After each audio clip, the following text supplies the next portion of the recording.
სარფის საბაჟო გამშვებ პუნქტზე დღეს ქართველი მოვაჭრეები საზღვარზე არ გაატარეს. დაბრძოლება თურქულმა მხარემ შექმნა და საქართველოს მოქალაქეებს ტვირთი მეზობელ ქვეყანაში არ გადაატანინა.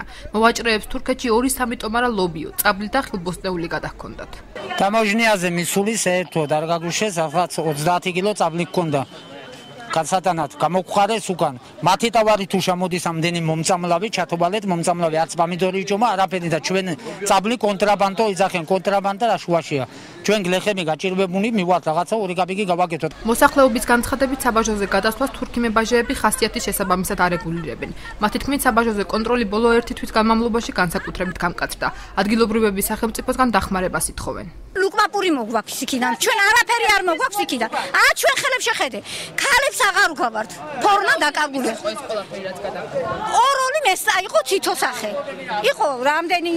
დაახლოებით ქონდა თითო კაცს 300 კილო მეტი არა. ამათ მოუვლიან მათი სეზოფრენი ახაზიათი ხან გვიშვებენ, ხან არ გვიშვებენ. ხან მუსორში ყრიან საქონელს, ხან იძახიან ქართველები, ქურდები ხარ. 10 წლის განმავლობაში აი ამ ადამიანებს შორის და კიდე რამოდენიმე ადამიანებს შორის ვერ ნახავენ ისეც რომ რომელმაც სიგარეტი გაიტანა და გაიტანა ის რაც აკრძალულია.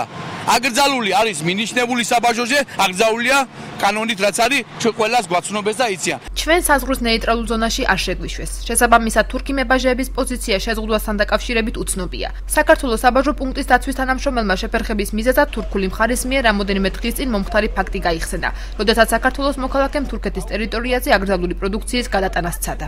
წყილებში სიგარეტები იყო ჩატენილი მქონდა და მაინც და მაღაზია იქნა თურქებმა ჩამოყარეს. ახლა ლობიოში დაიგებს სიგარეტები და ჩამოჭირდა და ახლა ეს უნახენო და ვიზა გადაგაწყდა ყველა მასეთ ყავს. საქართველოს შემოსავლების სამსახურის პრესსამსახურის უფროსის განცხადებით სარფის საბაჟოზე მომხდარი ინციდენტის მოკვლევა დაწყებულია. შემოსავლების სამსახურის ინფორმაციით წინასწარი ვერსიით თურქმა მებაჟეებმა ქართველების საზღვარზე საეჭვო ბარგის გამო არ გაატარეს.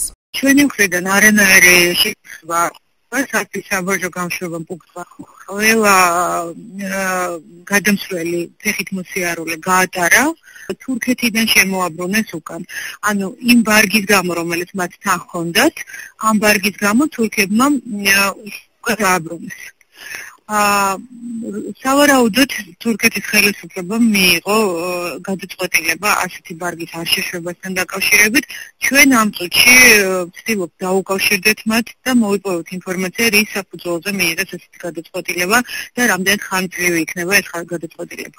მოქალაქეები პრობლემების მოუგვარებლობის შემთხვევაში საპროტესტო აქციებითა და გზის გადაკეტვით იმუქრებიან.